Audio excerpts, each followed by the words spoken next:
Result എന്ത് പറ്റി? അസുസ്പെമി എന്ന ഡോക്ടർമാർ പറഞ്ഞു ഒരു കുഞ്ഞിന് ജന്മം കൊടുക്കാൻ പറ്റാത്ത അവസ്ഥ. അത് കേട്ടപ്പോൾ എനിക്ക് എന്ത് ചെയ്യണമെന്നറിയില്ലായിരുന്നു. ജീവിതം അവിടെ നിന്നുപോയ പോലെ തോന്നിപ്പോയി.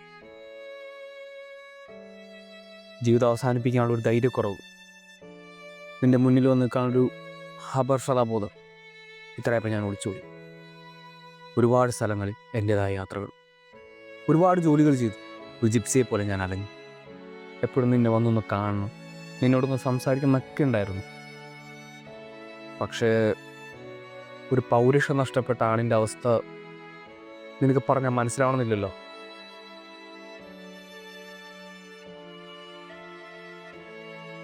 എടാ പൊട്ട, ഇതാണ് നിന്റെ പ്രശ്നം. നമ്മളിപ്പോ ജീവിക്കുന്ന 2025-ലാണ്. ഇന്ന് നിനക്ക് ചികിത്സയുണ്ട്. ഇനി കുഞ്ഞുങ്ങളില്ലെങ്കിൽ എന്താ? എനിക്ക് നീ ഉണ്ടല്ലോ, അത് മതി.